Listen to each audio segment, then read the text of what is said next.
testing. JB here. October 21st, 2021. Going to be really quick. Haven't done a rant in quite some time. Not too much to talk about. Obviously, earnings season picking up. We have Netflix on Tuesday, Tesla yesterday. Today we'll get Chipotle. Next week, of course, just keeps picking up with a lot of the big cap and the rest of the FANG names reporting. And should be exciting. Some decent swings today. Crocs, AutoNation, Tesla, which was kind of flat and lower, took off in the morning. And then, of course, you have this big story with the Digital World acquisition, SPAC, just going bonkers. Trying to do some research, and you take a look at some of these SPACs. It's going to merge into Trump's his media company or what have you. But there's no revenues, just a business plan. So to me, it's almost like more of a proxy of people who want to see other platforms outside of Twitter, Facebook, mainstream media, what have you. It's like, I'll just buy the stock. That's kind of a vote on on it, as opposed to having anything to do with fundamentals or revenues. But certainly interesting. No options on it, so tough to trade if you're trading options. If you did straight commons, of course, a lot easier. I think there was only two or three halts. When there's only a few halts, it makes it a little easier to hold on. So that's that. All right, so first I go into Peloton, and Netflix had their earnings Tuesday after the close.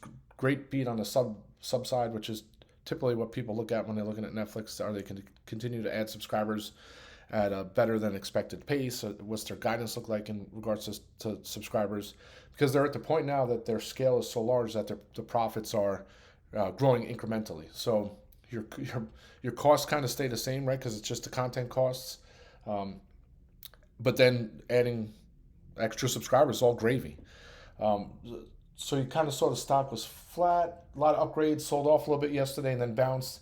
And then you take a look at Peloton. Peloton was $88 or $87 Wednesday in the morning, spiked right up after the open. And I think a lot had to do with the subscriber beat from Netflix, because I think, take a look at Peloton, people use the analogy or the comparison that they think it's the Netflix of fitness, right? The digital side, people always looking, you look at Peloton and you think, it's just a bike. But if you think Peloton's just a bike, you're gonna miss you're gonna miss the whole story. So another analogy, or at least similar story, was Roku. Everybody thought it was just a doggle, something you plug into your TV. It was a set-top box or whatever. And if you thought that, then you totally missed it, because what they are is just their platform. And I used to use the slogan for Roku. It's like one platform to rule them all. When people look at to watch content on their TV, Roku's going to be the product, or the platform that's going to deliver that. I'm not saying the same thing with Peloton, where it's a fitness company. Every fitness activity that you do, whether it's on a bike, a rower, or workout, what have you, will be via Peloton. But they're kind of at the same point with Netflix, where the more subscribers they add, just continues to add margin, because it doesn't cost as much to provide the content for the consumers, or their subscribers. So, and not only that, they're starting to add. What they added Beyonce with the largest artist series ever. Eventually, they'll come out with a rower and some other avenues to probably pick up some people that maybe they don't want to get on a bike and have to put on bicycle shoes. They don't want a treadmill. They don't want to do workouts on a small TV that you have to slide around, but maybe they like to row. And so that might add an entire different niche of consumers that are probably looking for that. So that's the kind of the thought process of Peloton. Then you add the addictiveness, or at least you can see a lot of people are very loyal to the brand, similar to Apple. They come out with this private label clothing line, which is going to be a high margin category to begin with. So that's kind of just on the cusp. So those are the reasons why I continue to look at Peloton. You see it running with Netflix yesterday. I thought it would, once it broke 90, I guess it was 93.50 or so, it would head up to 100 by today. Of course, what did it do? 93.78, I believe, yesterday, and then sold off. And the premiums didn't do much even as the stock was going up, so it was very disappointing. And then today started to do better. So maybe if it gets up to 96.50, 97, 96.50 with 45 minutes in a day would be nice. Set up for tomorrow, maybe we get some kind of upgrade and my 100 calls come back to life. Otherwise, I might look for some other opportunities to play for the call side because, again, I think there's, especially with what's gone on with its recent earnings and all the negativity surrounding it, I think there's an opportunity for it to continue to head higher. So that's Peloton. It's my bull case. And when you see me enter calls on Peloton and you wonder what the heck is wrong with JB, why is he entering calls on this piece of garbage bike company? That's kind of the thought process there. So that's Peloton. So 2 names I'm watching for earnings, and I already did Lending Tree calls. So, I guess enter once, it doesn't work, shame on me. Enter twice, it doesn't work, shame on you. I don't know what I'll be saying for Lending Tree, but if I do get some calls, please understand at some point, a Lending Tree is like the original platform for loans and finance. They've moved into insurance. And now you see these other companies that, and of course, there's other things that go into these, Affirmed and Sophie and Lending Club, Upstart, Prosper. There's a whole list of all these companies that pretty much are either they're crowdsourced lending platforms or they're just trying to get you, someone who wants to get a loan paired with someone who could provide that for them. So that was Lending Tree does that, and they're also going into the insurance side. But the company had its first year-over-year decrease in revenues this year. The stock has fallen from, I don't know, it was $390 all the way down to I think it hit $138.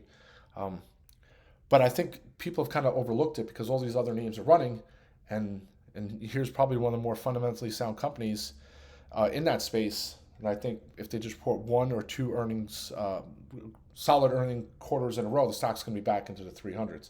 So I don't know. I mean, the premium is kind of expensive. Maybe some 200s. They report earnings next week. So I'll be looking at Lending Tree. Is it in the 150? What is it right now? I didn't even pull up. Yeah, it's 150, 151.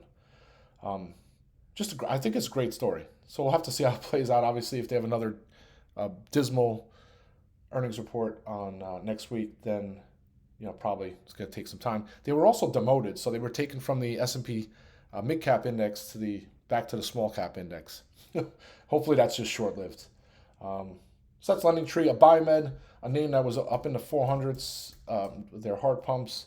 There were concerns. The FDA, or at least there was 2 publications a couple years ago where they were raised some concerns that their product actually leads to deaths in patients, which there was, it was tough. There was question marks whether the people who wrote the paper pulled data incorrectly. But needless to say, the stock sold all the way off into the hundreds and has since started to rebound. Then you had COVID. You had people taking some break. Procedures weren't going at the same pace because of COVID. Now that's starting to be relieved. So hopefully, you take a look at a ABMD. I think it's back into the 400s in the coming months. So I may look to get some calls to play for upside. You take a look even the 410s, and I was looking yesterday, and I didn't even pull them up in the last. 410s are 255 by 320. The 420s are 185 by 270. So those are the November 19 strikes. There's still 29 days left till expiration on those. So you have some time, but to me, I'm looking for a risk reward in terms of how many times can I make my money, right? So if I'm getting a contract and the stock is down here at 350 and $70 out of the money, which would be the 420s, or $1.85 by 265, I'm going to really need this thing to go nuts into earnings. It says $34 implied move for the monthly options. So tough to find a risk reward. Hopefully I can find something either today, tomorrow, or into next week. So that's a ABMD. Those are 2 names I've been watching for upside into earnings. SSYS, not much to say here. The last 2 days has been churning, trying to break the 31 handle. Yesterday got all the way up to 30.90, I think 30.93, and then within an hour it's down to 20.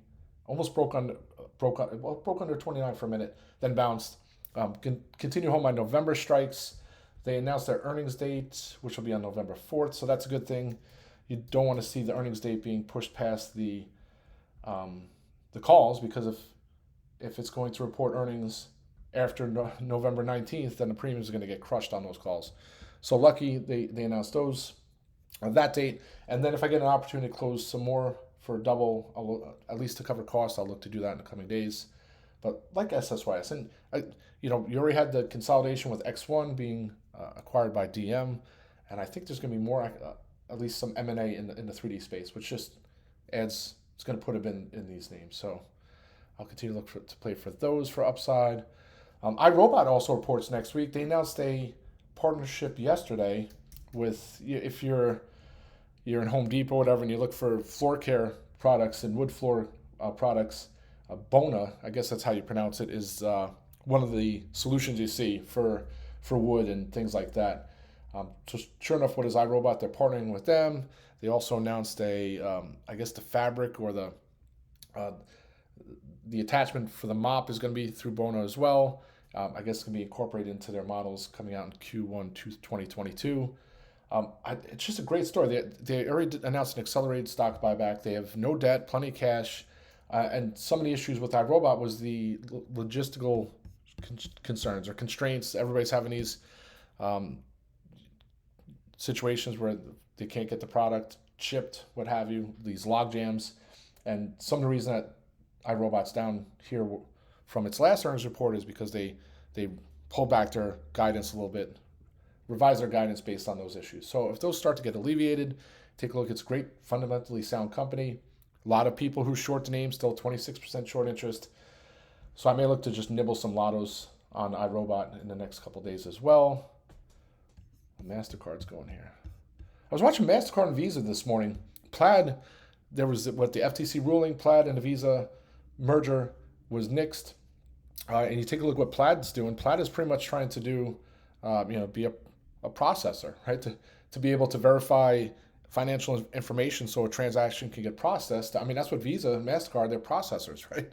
They make sure that, when the transaction goes through that it's legit. Like the buyer's going to be giving the money to the seller and it's going to be all, digital. So Plaid's going to do that too. So there'll be an option at some point, and they're very partnered with some of these financial companies that there'll be probably, in the coming years, there'll be an option for Plaid. But so I was surprised. I saw Visa and MasterCard selling off, but they have since bounced. So I don't know. Is it because of Bitcoin's going crazy? The last couple days, cryptocurrencies. I keep saying this, and I've been saying it for probably too long. But at some point, you have to think these third-party processors are going to start taking it on the nose. And even that, if they start to get to the point where they can't charge the same amount per transaction, it's going to hurt their margins. I already talked. It was a couple of weeks ago. Amazon is pulling, or at least incentivizing folks to switch their primary card from Visa, and they're going to raise the fees for Visa to be used on the Amazon platform. I think in Indonesia and Australia. Rants for other days on those, but at some point those will be names to get short on. Visa, MasterCard. Oh, last is the JYNT. God, I don't think I've done a rant on the JYNT since.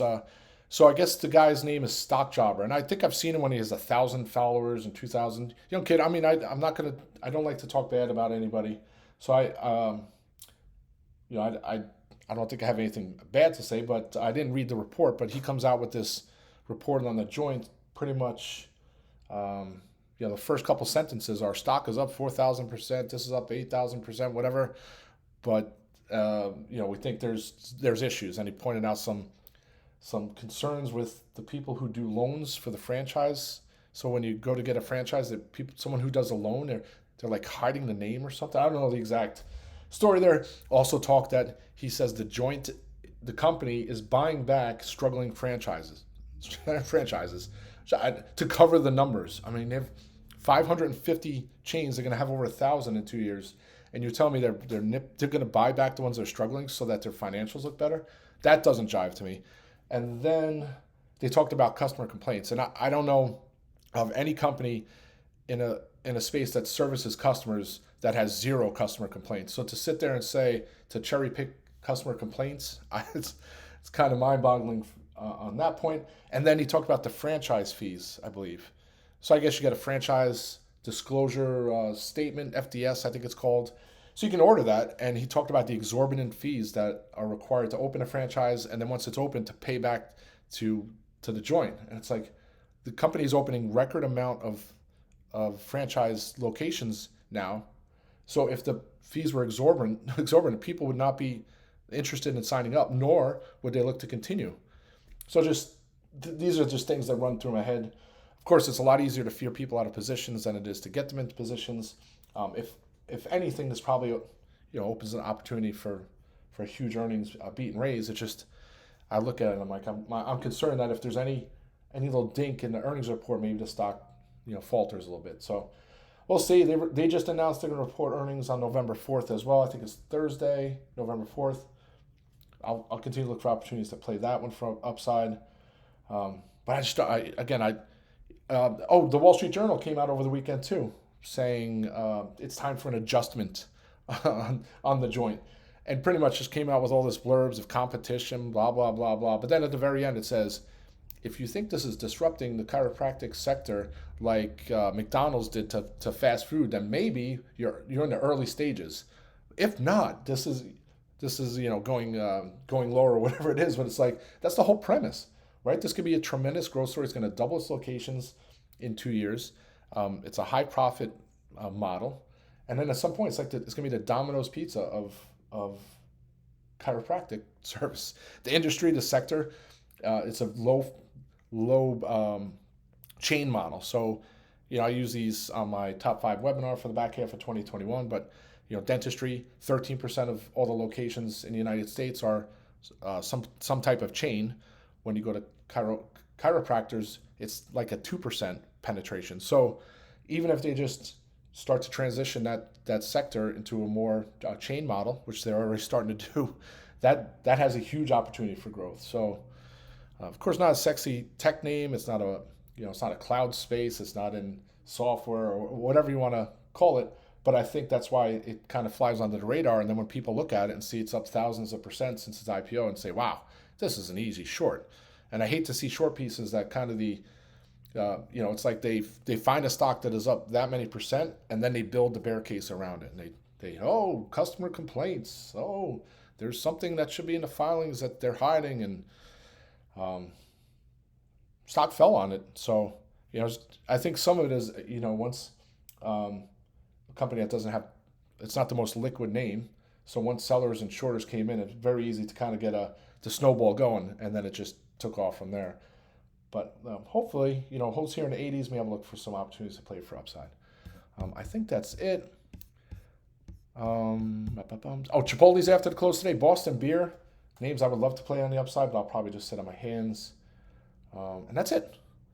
Hope everyone had a great day. I'll try and get on the audio tomorrow morning before the open. Rock and roll.